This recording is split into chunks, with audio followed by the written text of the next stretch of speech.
ओम वक्रतुंड महाकाय सूर्यकोटि समप्रभ निर्विघ्नं कुरु मे देव सर्वकार्येषु सर्वदा। गुरुर्ब्रह्मा गुरुर्विष्णुः गुरुर्देवो महेश्वरः गुरुः साक्षात् परब्रह्म गुरवे नमः। सरस्वती नमस्तुभ्यं वरदे कामरूपिणी विद्यारम्भं करिष्यामि सिद्धिर्भवतु मे सदा। ज्ञानानन्दमयं देवं निर्मलस्फटिकाकृतिम् आधारं सर्वविद्यानां हयग्रीवमुपास्महे। या देवी सर्वभूतेषु शक्तिरूपेण संस्थिता नमस्तस्यै नमस्तस्यै नमस्तस्यै नमो नमः। या देवी सर्वभूतेषु मातृरूपेण संस्थिता नमस्तस्यै नमस्तस्यै नमस्तस्यै नमो नमः। अतिमधुरचापहस्ता अपरिमितामोद बाणसौभाग्य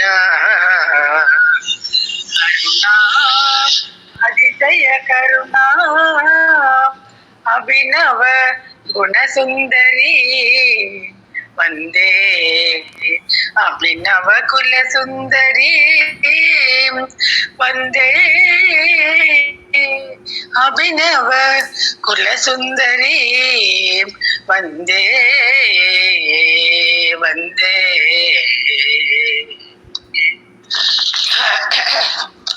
ओम ओम ऐं ह्रीं क्लीं हयग्रीवोवाच। ककार रूपा कल्याणी कल्याण गुणशालिनी कल्याणशैलिनी या कमनीया कलावती कमलाक्षी कल्मषग्नि कर्णामृतसागरा कदम्बकाननावासा कदम्बकुसुम प्रिया कंदर्प विद्या कंदर्प जनका पांगवीक्षणा कर्पूरवीणि सौरभ्य कल्लोलित ककुप्तरा कलिदोषकरा कंजलोचना कम्र विग्रहा कर्मादि साक्षिणी कारयित्री कर्मफलप्रदा एकार एकार रूपा च एकाक्षरी एकानेकाक्षराकृतिः एतद्ददिज निर्देशा च एकानन्दचिदाकृतिः एवमित्यागमा बोध्या च एकभक्तिमदर्चिता एकाग्रचित्त निर्ध्याता च एष नारहिता त्रिधा। ओम ब्रह्मानंदं परमसुखदं केवलं ज्ञानमूर्तिं द्वन्द्वातीतं गगनसदृशं तत्त्वमस्यादिलक्ष्यम् एकं नित्यं विमलमचलं सर्वधी साक्षिभूतं भावातीतं त्रिगुणरहितं सद्गुरुं तं नमामि। ओम सदाशिवसमारम्भां शङ्कराचार्यमध्यमाम् अस्मदाचार्यपर्यन्तां वन्दे गुरुपरम्परां। श्रुतिस्मृतिपुराणानामालयं करुणालयं नमामि भगवत्पादशङ्करं लोकशङ्करं शङ्करं शङ्कराचार्यं केशवं बादरायणं सूत्रभाष्यकृतौ वन्दे भगवन्तो पुनः पुनः। ईश्वरो गुरुरात्मेर्मूर्तिभेद विभागिने व्योमवत्याप्तदेहाय दक्षिणामूर्तये नमः। त्वमेव माता च पिता त्वमेव त्वमेव बन्धुश्च सखा त्वमेव त्वमेव विद्या द्रविणं त्वमेव त्वमेव सर्वं मम देव देव त्वमेव सर्वं मम देव देव त्वमेव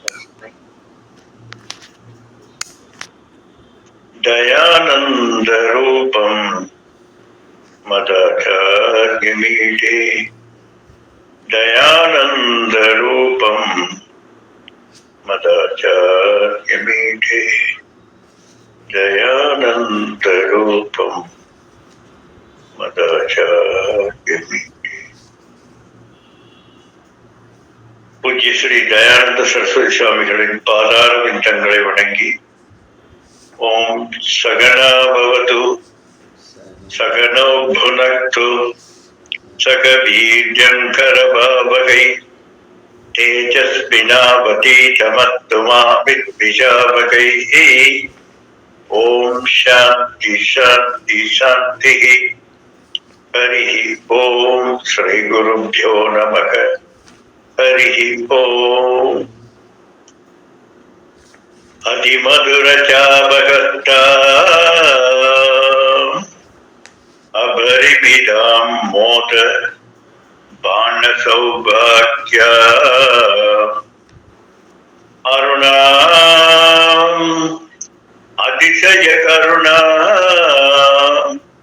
அபிநவ குண சுந்தரி வந்தே அபிநவ குல சுந்தரி வந்தே வந்தே.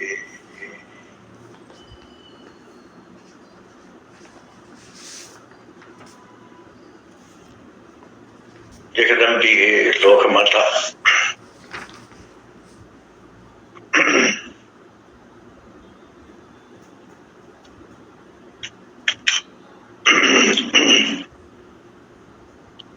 அம்பாளுடைய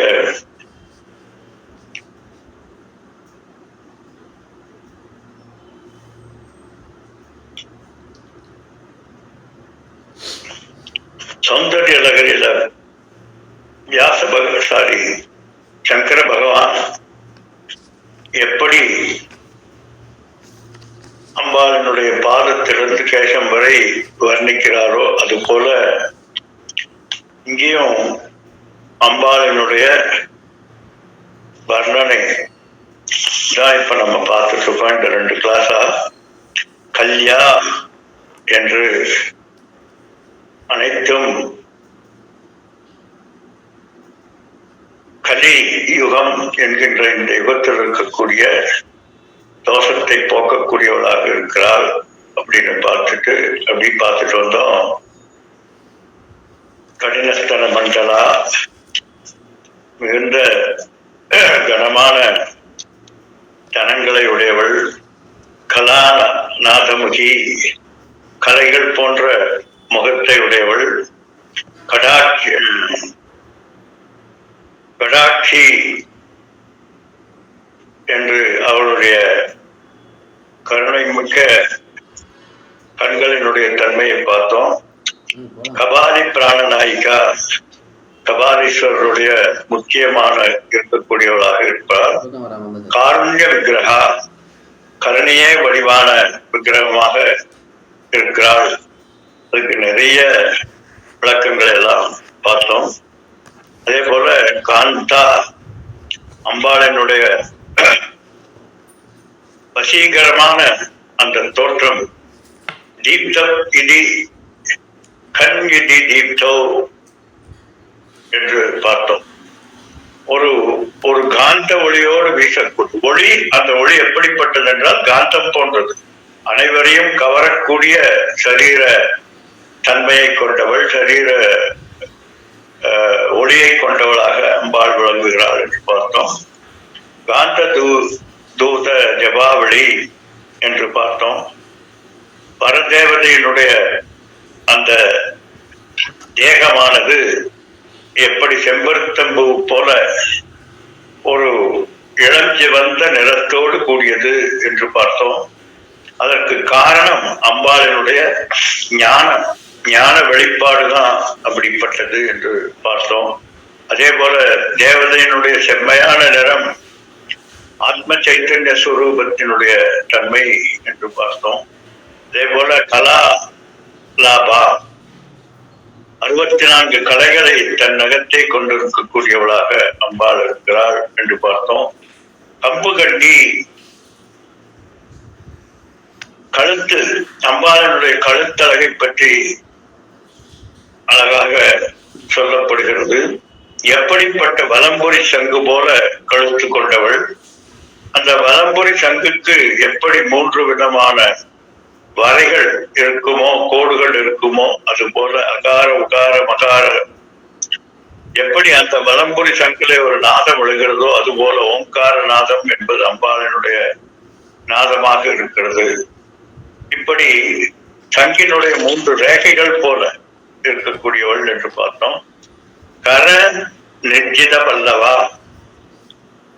எப்படி உள்ளங்கையை இப்படி திருப்பி வைத்தால் எப்படி இருக்குமோ அது போன்ற தொடை அழகு கொண்டவளாக இருக்கக்கூடியவளாக இருக்கிறாள். எப்படி தளிர் என்று சொல்லக்கூடிய ஒரு இலையினுடைய தளிர் எவ்வளவு மென்மையாக இருக்குமோ அப்படிப்பட்ட மென்மையுடைய தேகத்தை உடையவளாக அம்பாள் இருக்கிறாள் என்று பார்த்தோம். கரவல்லிப பூஜா, கற்பக விருட்சத்தினுடைய மேலே படர்ந்திருக்கக்கூடிய கொடி போல் அம்பாள் இருக்கிறாள். கற்பக கொடி போல் அம்பாள் இருக்கிறாள். ஏனென்றால் அனைவருக்கும் அனைத்தையும் கொடுக்கக்கூடியதாக அம்பாள் இருக்கிறாள் என்று அம்பாளினுடைய வர்ணனையை பார்த்து கொண்டிருக்கோம். எப்படி சௌந்தரிய லகரியில பகவான் சொன்னாரோ அது போல கஸ்தூரி திலகாஞ்சிதா என்று கடைசியாக நம்ம பார்த்தோம். அதுல சில கான்ட்ரவர்ஷியல் டிஸ்கஷன்ஸ் எல்லாம் வந்தது. எப்படி லலிதாம்பிகா தன்னுடைய நெற்றியில வசீகரமான கஸ்தூரி திலகம் அணிந்துள்ளாள் என்று பார்த்தோம். அப்படி வசீகரம் என்று சொல்கிற போது நாமும் எல்லாரும் அதை நாம் வைத்துக் கொள்ள வேண்டும் என்பதற்கு ஒரு உதாரணமாக அம்பாள் வைத்திருக்கிறாள் என்று சொல்லப்பட்டது. எதற்கு அந்த லலாகத்தில இந்த கஸ்தூரி திலகம் அல்லது குங்குமம், சந்தனம் போன்றவைகள் எல்லாம் வைக்க வேண்டும் என்றால் 2-3 நிலைப்பாடுகளை நம்ம பார்த்தோம். சனாதன தர்மத்தினுடைய உயர்ந்த கோட்பாடுகளிலே சிறந்ததாக விளங்கக்கூடியது என்ன அப்படின்னா, வாரணசி என்று சொல்லக்கூடிய இந்த ஆக்ஞா சக்கரத்தில் தான் இந்திரிய நம்முடைய ஹிருதய கமலத்திலிருந்து பிரகாசிக்கக்கூடிய சைத்தன்ய ஸ்வரூபமானது, ஆத்மஸ்வரூபமானது அதனுடைய வியாபகத்தை 2 நிலைகளிலே கொண்டிருக்கிறது. ஒன்று இந்திரியங்களுக்கும் இன்னொன்று மனதுக்குமாக சொல்லக்கூடிய சக்தியை அளிக்கக்கூடியதாக வியாபித்திருக்கிறது. அப்படி வியாபித்திருக்கக்கூடிய அந்த 2 சக்திகளும் எந்த இடத்துல கூடி ஆராய்கிறது என்று பார்த்தால் ஆக்ஞா சக்கரத்தில் தான். இந்திரியங்களிலிருந்து வரக்கூடிய விஷயத்தையும் மனது அதை ஏற்றுக்கொண்டு அதற்கு தக்க நிலைப்பாடுகளை எடுக்கக்கூடிய தன்மை என்கின்ற 2 எந்த இடத்துல ஏற்படுகிறது என்றால் அந்த ஆக்ஞா சக்கரத்துல நெற்றியினுடைய தன்மை பூர்வ மத்தியில தான் ஏற்படுகிறது. அப்படி ஏற்படுகிற போது அங்கே அதிக உஷ்ணம் ஏற்படுவதற்கு வாய்ப்பு இருக்கிறது. அதனால அங்கே குளிர்ந்த சந்தனம், குங்குமம் போன்றவற்றை வைத்துக் கொள்வது என்பது ஒரு யோக சூத்திரத்தில் சொல்லப்படுகின்ற ஒரு தாற்பயம். அதே போல இன்னொரு தாற்பயம் பக்தியினுடைய உயர்ந்த நிலையில பார்க்கக்கூடிய தாற்பயத்துல எதற்காக நெற்றியில திலகம் இட வேண்டும் என்று பார்க்கிற போது தேகோ தேவாலயக, இந்த தேகமானது தேவன் வகிக்கக்கூடிய ஆலயமாக இருக்கக்கூடிய, ஆனால் இந்த தேகத்தை ஆலயமாக பாவித்து தனக்குள் இருக்கக்கூடிய அந்த ஆத்மஸ்வரூபம் எனக்குள் இருக்கிறது என்கின்ற எண்ணத்தோடு தன்னைத்தான் பூஜிக்கின்ற தன்மையிலே ஆத்மாவினுடைய நினைப்பு ஏற்படுத்துவதற்காக அங்கே வைக்கிறது ஒன்று. இன்னொன்று, அடுத்தவர் நம்மை பார்க்கிற போது, நான் இன்னொருவரை பார்க்கிற போது அவரது நெற்றி பொட்டில் இருக்கக்கூடிய சந்தனம் அல்லது குங்குமம் போன்றவற்றை, விபூதி போன்றவற்றை பார்க்கிற போது ஆத்மா ஸ்வரூபத்தினுடைய வெளிப்பாடுதான் ஒவ்வொரு சரீரமும் என்கின்ற தாற்பயத்தினாலே என இருப்பதெல்லாம் இறைவன் என்கின்ற பரபிரம்மத்தினுடைய வியாபகத்தை வெளிப்படுத்துகின்ற முறையிலே நம்முடைய நெற்றி பொட்டில அந்த திலகங்களை இட்டுக் கொள்கிறோம், குறியீடுகளை இட்டுக் கொள்கிறோம். அது ஆத்மாவை குறிக்கின்ற குறியீடு, பரமாத்மாவினுடைய தன்மையை குறிக்கக்கூடியது. அதனால்தான் அவரை பார்த்த உடனே கும்பிடுகிறோம். நான் இந்த சைத்தன்யம் அல்ல, பரபிரம்மத்தினுடைய தன்மை என்று மேல் நோக்கி 2 கரங்களை, ஜீவ ஈஸ்வர 2ம் இணைந்து உயர்ந்த நிலையில் இருக்கக்கூடியவராக நான் உன்னை பார்க்கிறேன் என்று அவரை பார்க்கிற போது அந்த ஆத்மாவுக்கு செய்கின்ற வணக்கமாக அந்த வணக்கம் இருக்கிறது என்று பெரிய பெரிய தாற்பயங்கள் இருக்கிறது. அதுல கடைசியாக ஒன்று நம்ம பார்த்தோம், கண் திருஷ்டி படாமல் இருப்பதற்கு என்று. அதுதான் நான் சொன்னேன், அந்த கண் திருஷ்டி என்பதெல்லாம் மேபி இருக்கலாம், அல்லது இல்லாமல் இருக்கலாம். ஆனால் நாள் என் செய்யும், கோல் என் செய்யும், வினைதான் என் செய்யும், என்னை நாடி வந்த கொடுங்கூற்று என் செய்யும் என்று பகவானுடைய வேலும் மயிலும் இருக்கிற போது காலங்கள் எல்லாம் எதுவும் செய்யாது என்கின்ற கோட்பாட்டுடையவர்களுக்கு ஓகே, நம்ம எதையும் நம்ம எதற்காக இதை சொல்கிறோம் என்றால், அதீதமான ஒரு தாற்பயங்களை பல்வேறாக சொல்லப்படுவதை நம்ம சிறிது யோசித்து அறிவுபூர்வமாக யோசித்து பார்க்க வேண்டும் என்பது. அதனால மேபி இருக்கலாம், கண் திருஷ்டி என்பது இருக்கலாம். ஆனால் அந்த கண் திருஷ்டி நம்மை எதுவும் செய்யாது என முருகனது வேலும் மயிலும் இருக்கிற போது எதுவும் நம்மை ஒன்றும் செய்யாது என்று பார்த்தோம். அடுத்தது இன்றைக்கு நம்ம பார்க்க வேண்டியது ஹகாரார்த்தம். ஹ என்கின்ற பீஜ மந்திரத்தினுடைய அர்த்தபூர்வமாக அம்பாள் விளங்குகிறாள். ரகசிய பீஜ மந்திரத்தினுடைய ரகசியம், ஒவ்வொரு பீஜ மந்திரத்திலே ஒரு ரகசியம் இருக்கிறது என்று நம்ம முன்னால் பார்த்திருக்கோம். வரிவச்சா ரகசியத்திலே இருக்கக்கூடிய அந்த சப்தத்தினால் விளையக்கூடிய அதிர்வலைகள், அந்த அதிர்வலைகள் இந்த பஞ்சபூதத்திலே ஒவ்வொன்றிலும் எந்தெந்த நிலைப்பாட்டுகளிலே வெளிப்பாடாகிறது என்பதை பற்றியெல்லாம் மிக விரிவாக வரிவச்சா ரகசியம் என்கின்ற அந்த சாஸ்திரத்திலே கூறப்பட்டிருக்கிறது. அப்படி பார்க்கிற போது இந்த ஹா என்கின்ற இந்த பீஜ மந்திரமானது ஆகாசத்தினுடைய பீஜமாக விளங்கக்கூடியது என்று சொல்கிறார். அப்படி ஆகாசத்தினுடைய அர்த்தஸ்வரூப சைத்தன்யமாக, ஆகாச விக்கிரகமாக, ஆகாசத்தினுடைய வெளிப்பாடாக, விக்கிரகம் என்றால் எப்படி நமக்கு இறைப்பொருளை ஒரு விக்கிரகமானது இண்டிகேட் செய்கிறதோ அது போல இந்த ஹா என்கின்ற பீஜ மந்திரமானது சைத்தன்ய ஸ்வரூபத்தை, அர்த்தஸ்வரூபமாக சைத்தன்ய ஸ்வரூபத்தை நமக்குள்ளே வெளிப்பட செய்வது, இன்வோக் செய்வதாக சொல்லப்படுகிறது. ஆகாசோகவை நாமக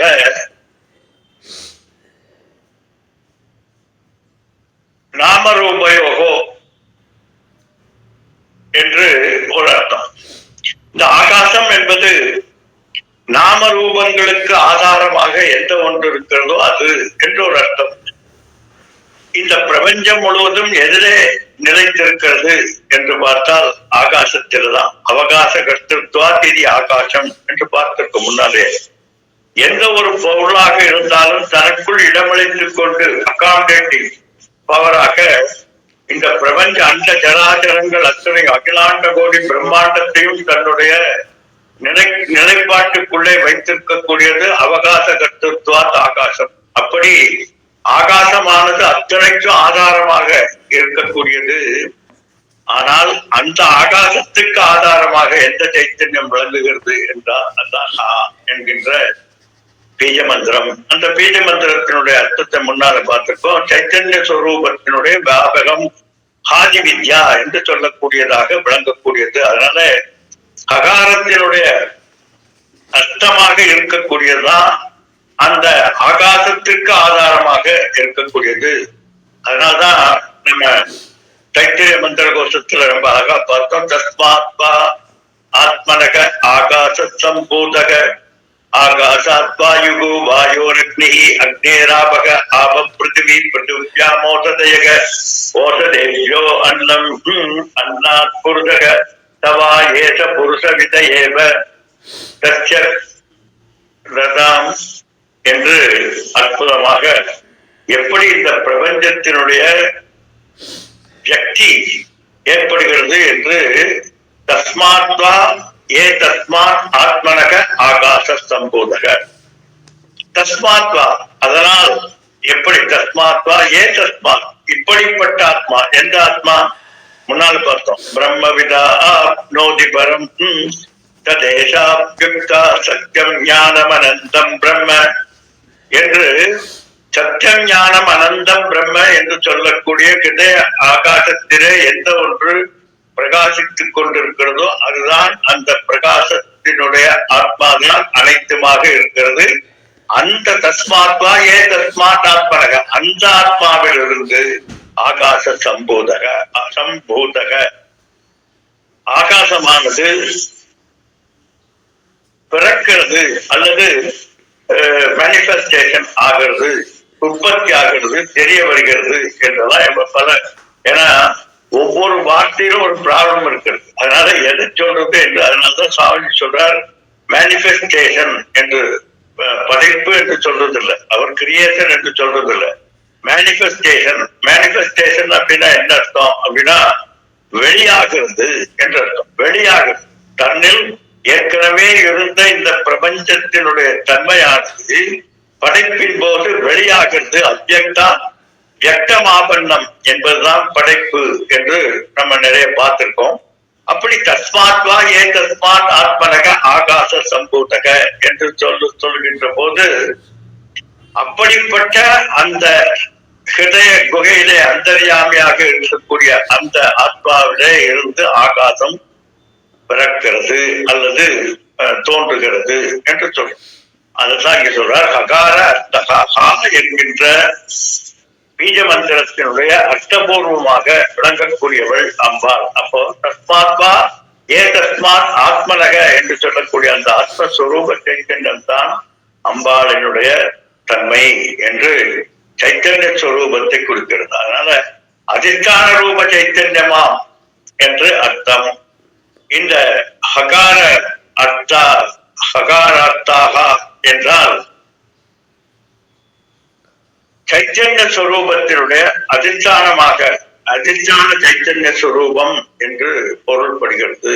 அதாவது ஆகாசம் ஆதிபூதம்.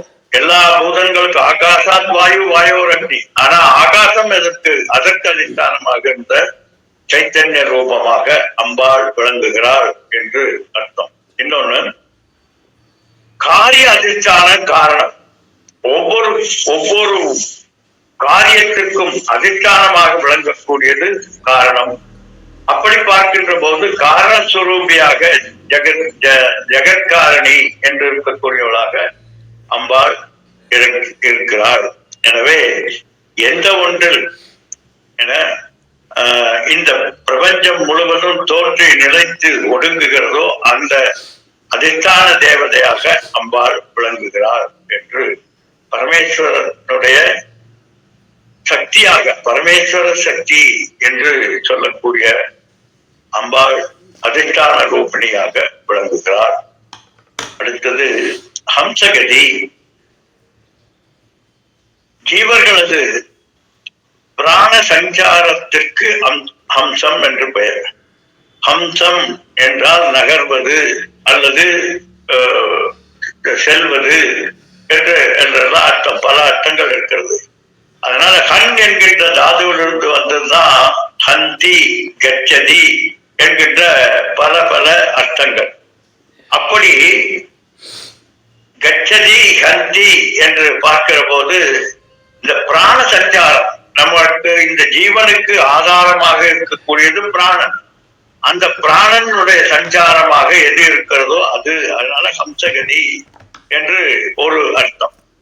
அடுத்தது ஹகாரேன வாக்கியாதி சகாரேன புனர்விஷய என்று ஒரு வார்த்தையும் கூறப்படுகிறது. அதனால சாகா என்கின்ற அச்சரங்கள் மிக மிக முக்கியமான பீஜங்களாக இதில் சொல்லப்படுகிறது. காரணம் என்னன்னா, சோகம் என்கின்ற தன்மையை கொண்டது. சோகம் என்றால் சக அகம், நான் அதுவாக இருக்கிறேன் என்று ஹம்சோகம் என்று அஜபா காயத்ரி என்று சொல்வார்கள். அஜபா காயத்ரி என்று சொன்னால் காயத்ரி மந்திரத்தினுடைய தாற்பயத்தை வெளியில் சொல்லாமல் உள்ளே மனதுக்குள்ளே சொல்லக்கூடியது. அதுபோல ஹம்ச சோகம் என்கின்ற பெரிய பெரிய ஞானிகள் எல்லாம் மந்திர தீட்சை கொடுப்பதற்கு மிக உயர்ந்த மந்திரமாக அதி அற்புதமான அதிசூட்சமான மந்திரமாக விளங்கக்கூடியது சோகம் என்று சொல்லக்கூடிய. சோகம்னா ஏதோ மூலையில் உட்கார்ந்து கர்ணத்தில் கை வச்சிருக்கிற சோகம் அல்ல. சகக அகம் இதி சோகம், நான் அதுவாக இருக்கிறேன் என்கிறது. அதனால்தான் இதற்கு அபியாசத்தின்படி பாக்கிய சஞ்சாரத்தினால அகாரம் ஆந்தர சஞ்சாரத்தினாலே விகாரம் ஏற்படுகிறது. இந்த அகார சகாரங்கள் தான் அஜபா என்று சொல்லக்கூடியது என்று சொல்றார். அதாவது பாக்கிய சஞ்சாரம் வெளியிலே இருக்கக்கூடிய அந்த பிராணன், அந்த சஞ்சாரம் உள்ள இருக்கக்கூடிய சஞ்சாரம், நாம் உள்ளே இழுக்கிற போது உள்ளுக்குள்ளே ஒரு சஞ்சாரம் ஏற்படுகிறது. இந்த இரண்டும் தான் இந்த பிரபஞ்சத்துக்கு காரணமாக ஆகிறது என்று சொல்கிறார். அப்படி இந்த பிராணன் தான், வெளியில் இருக்கக்கூடிய பிராணன் இந்த பிரபஞ்சத்துக்கு ஆதாரமாக இருக்கிறது. உள்ள இருக்கக்கூடிய பிராணன் உனக்கு, இந்த ஜீவனுக்கு, இந்த சரீரத்துக்கு ஆதாரமாக இருக்கிறது. அதனால இந்த விகாரம், அந்த ஆந்தர் பிராணன் பகிர் பிராணன் என்று சொல்லக்கூடிய இரண்டு நிலைகளிலே மாறி பிராணோ அபான வியான என்று சொல்லக்கூடிய பல பல விகாரங்களை அடைந்து இந்த சரீரத்தினுடைய நிலைப்பாட்டிற்கு ஆதரவாக இருக்கக்கூடியது பிராணன். அதனால ஹம்சகதிகி என்று, ஹம்சம் என்று இந்த இடத்துல நாம் பிராணனை சொல்லப்படுகிறது என்று ஒரு அர்த்தம். அதனால அதுவே ஆத்ம மந்திரமாக இருக்கிறது. அடுத்தது ஆத்ம மந்திரமாக சக அகம் என்கின்ற இந்த கிட்டத்தட்ட இதை மகாமந்திரம் என்று சொல்லலாம். ஏனென்றால் சக அகம் என்று சொல்லக்கூடிய இரண்டு ஜீவ ஈஸ்வர ஐக்கிய போதத்தை கொடுக்கக்கூடியது இந்த ஹம்சம் என்று சொல்லக்கூடிய. அதனாலதான் ஹம்ச சோகம் என்று சொல்லும். அதே போல மந்திர வடிவாய் ஆத்ம வடிவாய் இருக்கக்கூடிய திரிபுர சுந்தரி அம்பாள் மந்திர வடிவமாக ஆத்மஸ்வரூபமாக வியாபித்திருப்பதை குறிக்கக்கூடியது இந்த ஹகாரம். அதே போல ஹகார சகார அபிமான தேவதைகளினாலே, அதாவது ஹகாரம் சகாரம் என்று சொல்லக்கூடிய இரண்டினுடைய அபிமான தேவதைகள், அடிப்படை தேவதைகளாக எதிர்க்கிறது என்றால் அக்னி, சோமாஸ்தம், சூரியன், சந்திரன் போன்ற இவைகள்லாம் அதிர்ஷ்டான தேவதைகளாக இருக்கிறது. இவைகளுக்கு சக்தியாக தரக்கூடியது. அதுபோலதான் இரவு பகல் என்கின்ற காலம் அப்படியே அத்துணையுமாக அம்பாள் விளங்குகிறாள். எப்படி அம்பாளனுடைய கதி, அம்பாளனுடைய தன்மைதான் இந்த அத்துணையுமாக ஆகிறது என்று சொல்கிறார். அதே போல ஒவ்வொரு ஜீவனுக்கும் அவரவர்கள் செய்த பாப புண்ணியத்தை தெரிவிக்கக்கூடியவளாக அம்பாள் இருக்கிறாள், அதை நிர்வகிக்கக்கூடியவளாக. அப்படிப்பட்ட இவர்கள் இந்தந்த யோனிகளை அடைந்து இந்தந்த சுகதுக்கங்களை அடைய வேண்டும் என்பதை தீர்மானித்து அதற்கு தக்கபடி ஜீவகதி என்று ஜீவனை போக்குகின்ற கதி, ஜீவனை போக்குவிக்கக்கூடிய கதியாக அம்பாள் இருக்கிறாள். அதனால ஹம்சா என்று ஒரு பொருளுக்கு பாத்திரமாக இருக்கிறார். அதே போல இன்னொரு அர்த்தத்தை சங்கரர் சொல்கிறார். பராங்கதி, எல்லாத்தினுடைய அல்டிமேட் அபோர்ட் எது என்றால் அது அம்பாள் தான் என்று சொல்றார். ஒவ்வொரு ஜீவனும் முடிவில் அடையக்கூடியதாகிய மோட்சகதி என்று சொல்லக்கூடிய மோட்சஸ்வரூபமாக அம்பாள் இருக்கிறாள். இந்த இடத்துல என்ன புரிஞ்சுக்கணும், மோட்சகதி என்றாலும் அம்பாள் அல்டிமேட்லி அடையக்கூடியவள் என்றாலும் போய் சென்று அடைவதல்ல, ஆத்மஸ்வரூபிணியாக அம்பாள் வியாபித்திருக்கிறாள். அதை சுகண்ட ஆபரணவது நாம் அறிந்து கொள்ளக்கூடிய தன்மை தான் இங்கே சொல்றது. அதனால மோட்ச ஸ்வரூபம் என்று சைத்தன்ய ஸ்வரூபமாக எங்கும் வியாபித்திருக்கக்கூடிய அம்பாளை புரிந்து கொள்ளுதல் தான் மோட்சம். அதனால இந்த அம்பாளைத்தான் பகவத்கீதை தத்தாம பரமம் கதி என்று சொல்லப்படுகிறது. இந்த நாமத்தில லட்சார்த்தமாக ஒவ்வொரு ஜீவனினுடைய லட்சார்த்தமாக எது இருக்கிறது என்றால் அது மோட்சம் என்று குறிப்பிடப்பட்டுள்ளது. அதனால்தான் பிரம்மவித் ஆப்னோதி பரம் என்று தைத்திரிய உபநிஷத்தில் சொல்ல, ஆப்னோதி பரம் என்ற ஒன்று எத்கத்வான நிவர்த்தந்தே தத்தாம பரமம் மம என்று ஸ்ருதி ஸ்மிருதி என்று சொல்லக்கூடிய அத்தனையும் எந்த ஒரு அல்டிமேட் லட்சியத்தை பற்றி கூறிக்கொண்டிருக்கிறதோ அந்த அல்டிமேட் லட்சியமாக அம்பாள் இருக்கிறாள் என்று அர்த்தம். அடுத்தது பரமேஸ்வரி தன்னால் சிருஷ்டிக்கப்பட்ட காரிய ரூபமான பிரபஞ்சத்தில பிரவேசித்தல் என்பது ஹம்சகதி. கதி என்றால் செல்வது. எங்கே செல்கிறார் அம்பாள் என்றால் தன்னால் படைக்கப்பட்ட இந்த பிரபஞ்சத்திலே தானே வியாபித்திருக்கக்கூடியதையும் கதி பரமாங்கதி என்று சொல்கிறார். ஹம்ச பரமேஸ்வரக என்று ஒரு அர்த்தமும் இருக்கிறது. அப்படி பரமேஸ்வரன் வியாபித்து இந்த பிரபஞ்சம் முழுவதுமாக ஸ்தூல சூட்சும காரண சரீரமாக ஆகி இருக்கக்கூடிய தன்மையினாலே அம்பாளுக்கு ஹம்சகதி, ஹம்சம் என்று ஒரு ஹம்சம் என்கின்ற ஒரு மந்திரத்துக்கு எவ்வளவு வியாக்கியானம் வந்திருப்பாங்க. அடுத்தது ஹம்ச பரமேஸ்வரக. ஒரு மனிதன் தன்னுடைய ஹார்மனி மாறாமல் இருக்க வேண்டும் என்றால், தன்னுடைய வாழ்க்கையிலே நிறைமாறாமல் தடுமாறாமல் துக்கமில்லாமல் இருக்க வேண்டும் என்றால் ஒரே ஒரு சரணாகதி தான் இருக்கிறது. அதுதான் ஹம்ச பரமேஸ்வரக.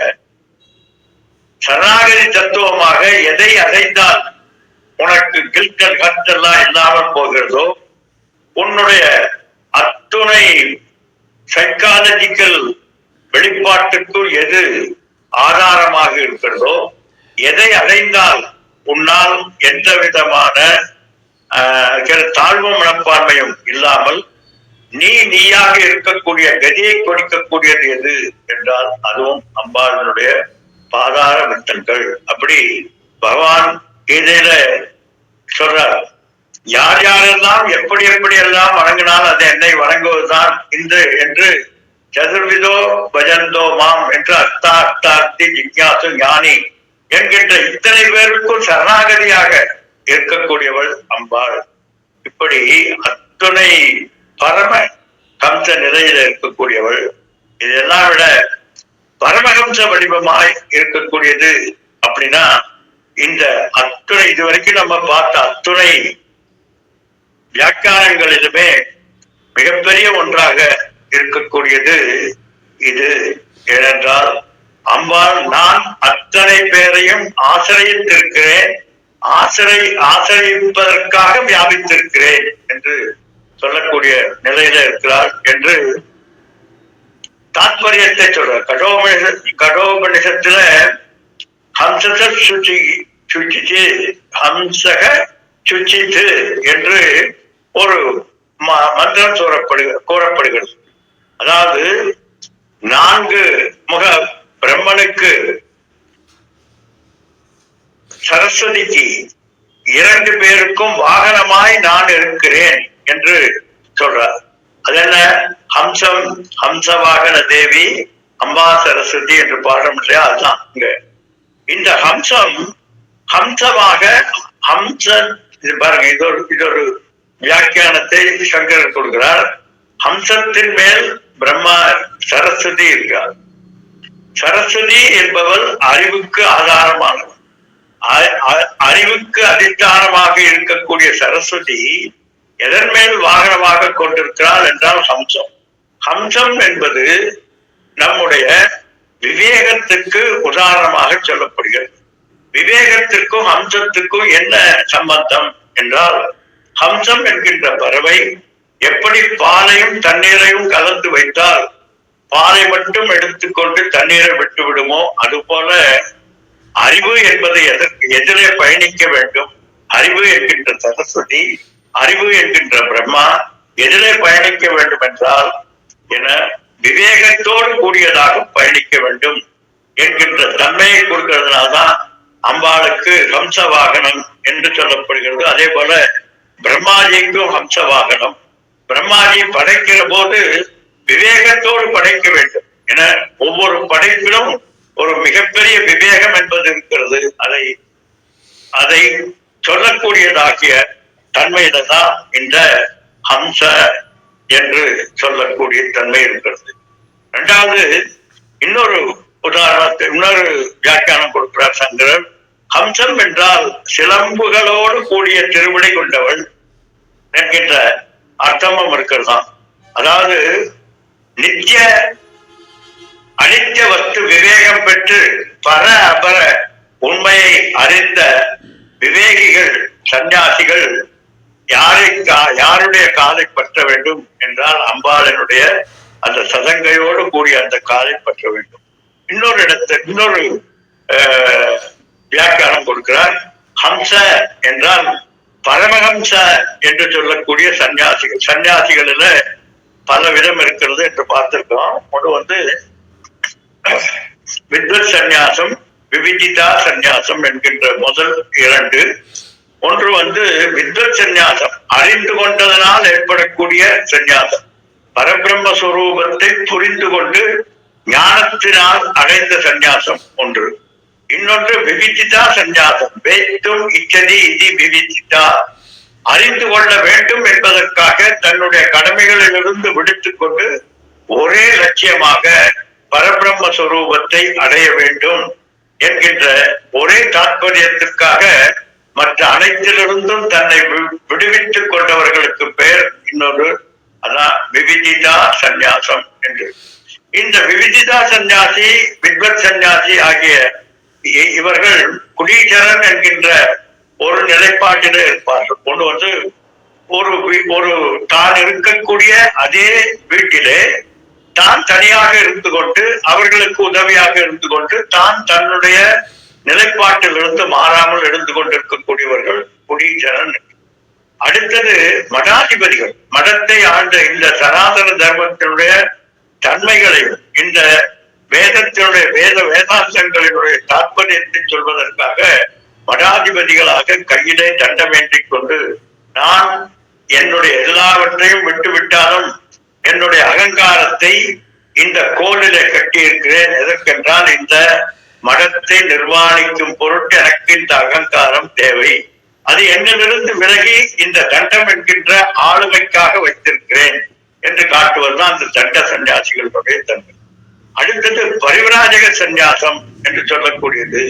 அவர்கள் எப்பொழுதும் அலைந்து கொண்டே இருப்பார்கள். அவர்களுக்கு தான் ஹம்ச ஹம்சம் என்று சோகம் என்று சொல்லக்கூடியவர்கள்.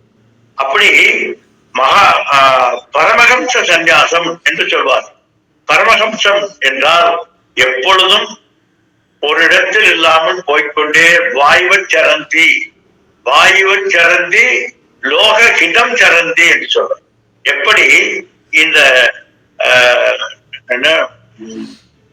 வசந்தமானது, வசந்தவல் லோக ஹிதம் சரந்தி என்று, இந்த லோகத்துக்கு ஹிதத்தை தரக்கூடியது, ஆனந்தத்தை தரக்கூடிய பொருட்டில அவர்கள் அப்படியே அருந்திட்டே இருப்பாங்க. எங்கெங்கெல்லாம் போகிறார்களோ அங்கங்கு அவர்களது வியாபகத்தினாலே அவர்களது உபதேசத்தினாலே அந்தந்த இடத்தில் இருக்கக்கூடியவர்கள் அந்தந்த தன்மையை பெற்றுக் கொள்ளக்கூடிய தன்மையில் பரிவிராஜக சந்நியாசம் என்று சொல்லக்கூடியவர்கள். அதே பரமஹம்ச சந்நியாசம் என்பது அது உபதேசத்தோடு கூடிய பயணம். அவர்கள் ஒரு இடத்துல இருக்க மாட்டார்கள், ஆனால் தான் கற்ற அந்த வித்தையை அப்படியே சொல்லிக்கொண்டே பிராட்காஸ்ட் பண்ணிட்டே போறாங்க. எப்படி சங்கரர் இந்தியாவை 3 முறை கால்நடையினாலே வலம் வந்தவராக சொல்லப்படுகிறார். அதுதான் இந்த பரமஹம்சம் என்று சொல்லக்கூடியது. அவர்கள் ஹம்சம் என்றால் ஞானம், அந்த ஞானத்தை அனைவருக்கும் விடைத்துக் கொண்டு தான் செல்கின்ற இடங்களில் எல்லாம் சொல்லிக்கொண்டு போபவர்கள். அப்படிப்பட்ட ஹம்சஸ்வரூபிணி என்று, ஹம்சகதி என்று ஞான வெளிப்பாடாக ஞான நிலையிலே அத்துணையிலும் வியாபித்திருக்கக்கூடியவளாக ஹம்சகதி என்று அம்பாள் இருக்கிறார் என்று. அடுத்தது காடகாபரண உஜ்வலா. தங்கத்தால் செய்யப்பட்ட ஆபரணங்களை அணிந்து அலங்காரிக்கப்பட்ட சொரூபிணியாக இருக்கிறார். ஹாசகம் என்றால் தங்கம், அதற்கு ஹிரண்யம் என்கின்ற இன்னொரு அர்த்தம் இருக்கிறது. அப்படி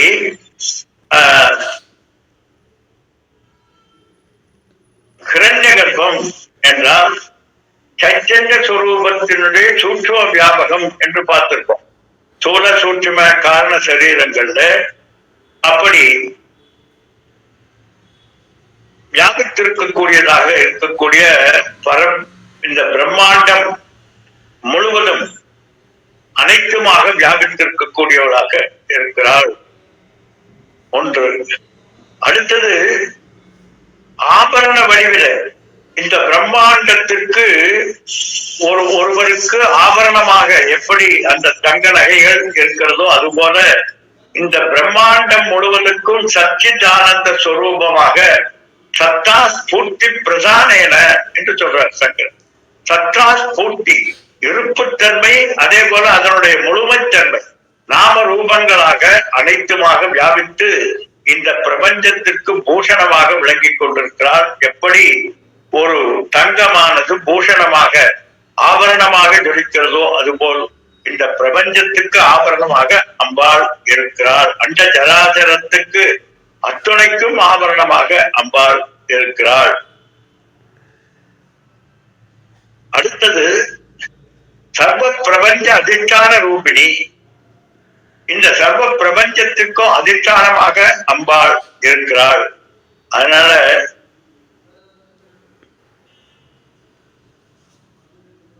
ஒரு அற்புதமான விளக்கத்தை யாரோ ஒரு வியாக்கியான கருத்தா சொல்றார். ஏன் பெண்கள் எல்லாம் ஆபரணம், தங்க ஆபரணம் அணிந்து கொள்ள வேண்டும்? நம்ம குறிப்பாக நம்முடைய இந்திய பெண்கள் எல்லாம் ஏன் தங்கத்தின் மேல் இவ்வளவு ஈடுபாடு கொண்டிருக்கிறார்கள் என்றால், அம்பாள் காடகாபரண உஜ்வலா. அம்பாள் தங்க ஆபரணங்களினாலே விழுந்து கொண்டிருக்கக்கூடியவளாக இருக்கிறார். அப்போ லிங்கனே அநேக இது லிங்கம். ஐஸ்வர்யத்திற்கு லிங்கமாக இருக்கக்கூடியது தங்கம். அதனால்தான் லட்சுமியினுடைய லிங்கமாக அந்த தங்கம் என்பது பார்க்கப்பட்ட லிங்கம்னா லிங்கதே அநேக இண்டிகேட்.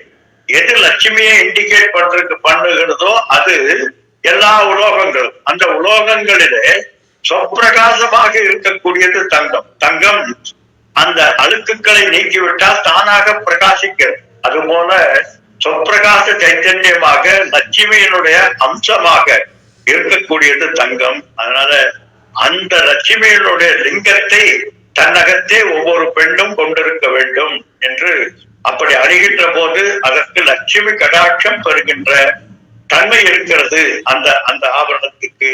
அதனால ஹாடகாபரண உஜ்வலா. அந்த அந்த தங்க நகைகள் பூண்டிருக்கக்கூடியவர்கள் அது தன்மையிலே வெளிப்படுகிறார் அம்பாள். அதனால்தான் இந்திய பெண்கள் அனைவரும் ஒரு பொட்டு தங்கமாவது தன்னுடைய தேகத்திலே வைத்திருக்க வேண்டும் என்கின்ற மரபு நமக்குள்ள இருக்கிறது. அதே போல அதிலும் எல்லா பெண்களும் வைத்திருக்க வேண்டும். அதிலே சுபாசினிகள் தங்கள் சுபாசினித்துவத்தை வெளிப்படுத்துகின்ற தன்மையிலே மாங்கல்ய லட்சணமாக இருக்கக்கூடிய பெண்கள் மத்தியிலே தங்க ஆபரணம் என்பது மிக மிக முக்கியமானதாக இருக்கிறது. அதனால சுபாசினிகள் நிச்சயமாக ஏதாவது ஒரு தங்கத்தை அணிந்திருக்க வேண்டும். பொதுவா பெண்கள் அணிந்திருக்க வேண்டும். ஆனால் சுமங்கலிகள், சௌமாங்கல்யர் என்று சொல்லக்கூடிய அவர்கள் நிச்சயமாக தங்கம் அவர்களது தேகத்திலே இருக்க வேண்டும் என்று இந்த அர்த்தத்தினால்தான் அத்தனை பேரும் தங்கத்தை அணிந்து கொண்டிருக்கிறார்கள். அப்படி அனைத்துமாக ஜொலித்துக் கொண்டிருக்கக்கூடியவள் அம்பாள் ஒண்ணு. அடுத்தது இந்த ஜெகத்திற்கு சத்தாகவும் இருப்புத்தன்மையாகவும் சச்சித்தானந்த சைத்தன்ய ஸ்வரூபமாகவும் இருக்கிறாள். எப்படி அப்படின்னா ஜட வியாபினி, சைத்தன்ய வியாபகமாகவும் ஜடத்திலும் சைத்தன்யத்திலும் இரண்டிலும் இருக்கிறாள் அம்பாள். என்ன சைத்தன்யத்துல சைத்தன்யம் அம்பாளத்து சொரூபம் சொல்றீங்க, அப்புறம் சைத்தன்யத்தில் இருக்கிறாள் என்று தனியா சொல்ல என்ன என்றால் இல்ல, என்ன சொரூப சைத்தன்யம் அப்படிங்கிறது வேற, இந்த கரணங்களில வியாபித்திருக்கக்கூடிய சைத்தன்யம் அது பிரதிபிம்பித சைத்தன்யம். அப்படி பிரதிபிம்பித சைத்தன்யமாக அதிஷ்டான சைத்தன்யமாக விளங்கக்கூடிய அம்பாள் இந்த உலகத்தை பிரகாசித்துக் கொண்டிருக்கிறார். எப்படி ஆடாகாபரண உச்சதா, ஆபரணங்கள் போட்டு எப்படி ஒரு பெண்மணி தன்னை வெளிக்காட்டிக் கொள்கிறாளோ அதுபோல இந்த பிரபஞ்சத்தை வெளிக்காட்டி ஜட சேதன பத்துக்குள் அத்தனையிலும் வியாபித்து பிரகாசித்துக் கொண்டிருக்கிறாள். அதனால்தான் வசு அந்த அந்தரிச்சித்து வசு அந்தரிச்சித் என்று ஒவ்வொரு பொருளிலும் வாசம் செய்யக்கூடிய சைத்தன்ய ஸ்வரூபமாக அம்பாள் அலங்கார ரூபிணியாக வெளிப்படுத்துதல் என்பதுதான் இங்க சித்து. அதான் உஜ்வலா என்று சொல்லக்கூடியது என்று பார்த்தோம். அடுத்தது காரகரி குஷாபோகா. இது ஒரு வித்தியாசமான ஒரு நாமாவளி, தவறாக புரிந்து கொள்ளக்கூடாது. பரமேஸ்வரனுக்கு மயக்கத்தை ஏற்படுத்தக்கூடிய சரீர வாக்கை கொண்டவள் அம்பாள். எப்படி பரமேஸ்வரனுக்கு ஈஸ்வரத்துவம், சர்வஜத்துவம், சர்வ வியாபகத்துவம், சர்வ சக்திமத்துவம் எல்லாம் அம்பாள் கொடுத்திருக்கிறாளோ அவள் சர்வ காமத்துவத்தையும் கொடுத்திருக்கிறாள். காமம் என்பது அம்பாளினுடைய வியாபகமாக சர்வேஸ்வரன் வியாபித்து அந்த மோகத்தினால் தான் இந்த பிரபஞ்சம் பிறந்தது என்று சொல்லப்படுகிறது. அது பல பல அர்த்தங்கள் பல சொல்கிறார்கள், அது வேண்டாம். மோகிக்கக்கூடிய தன்மை உடையது. எல்லாருடைய மோகம், நம்முடைய அஞ்ஞானத்தினுடைய மோகம்தான் நமக்கு இந்த பிரவೃத்திக்கு காரணமாகும். அதுபோல ஈஸ்வரன் மாயா என்கின்ற மோகத்தினாலே இந்த பிரபஞ்சத்தை படைக்கிறார். மாயா மோகத்திலே வியாபித்து இந்த பிரபஞ்சமாக ஆகிறார். இப்ப இரண்டுக்கு இருக்கக்கூடிய வித்தியாசம் என்ன என்றால், நாம் அறியாமையோடு கூடி மயக்கத்தில் இருக்கிறோம், அவர் அறிவோடு கூடிய வியாமோக சம்போதனா என்று பார்த்தோம். எப்படி மாயாவி தான் படைக்கக்கூடிய இந்த மாயாஜாலங்கள் என்ன என்று தெரிந்து இவர் படைக்கிறார். மாயா வசப்படாமல், மாயை வசப்படாமல் படைக்கிறார் என்பார். இப்ப மாயை வசப்படாமல் என்று சொல்றீங்க.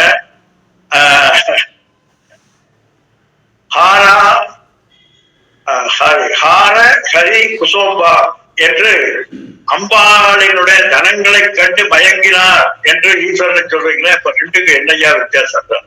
இல்ல, இது படைப்புக்காக, படைப்பினுடைய தன்மைக்காக தன்னை வெளிப்படுத்திக் கொண்ட நிலைப்பாட்டை தான் இங்கு சொல்கிறோம் தவிர, அவர் மாயாவிஷர். மாயாவி எப்படி தன்னுடைய மாயாஜாலங்களை அறிந்து கொண்டு வெளிப்படுத்துகிறாரோ அது போல்தான் தவிர, பரமேஸ்வரனை மோகிக்க செய்யக்கூடியவள் என்று இங்கே எப்படி எடுத்துக்கொள்ள வேண்டும் என்றால், பரமேஸ்வரனுடைய காம ஈஸ்வரன் என்று சொல்லக்கூடிய தன்மையில இந்த பிரபஞ்சத்தை படைப்பதற்கு காரணமாக இருக்கக்கூடிய மாயா சக்தியாக இருக்கிறார். அவ்வளவுதான். அதற்கு மேல இதுக்கு ஒரு விசரமான விளக்கங்கள் தேவையில்லை. அடுத்தது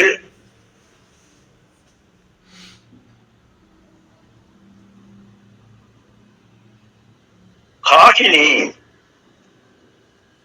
பரமேஸ்வரனுடைய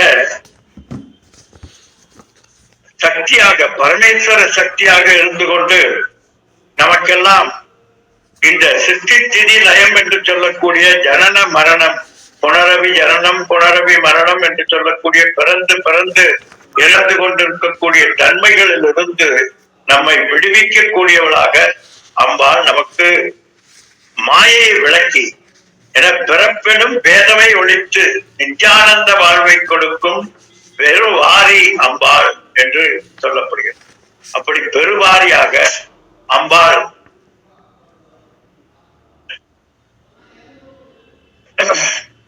நமக்கெல்லாம் மோட்சத்தை தரக்கூடியவளாக அம்பாள் இருக்கிறாள். நித்யானந்த வாழ்வளிக்கக்கூடிய உபாசனியாக விளங்குகிறாள் அம்பாள்.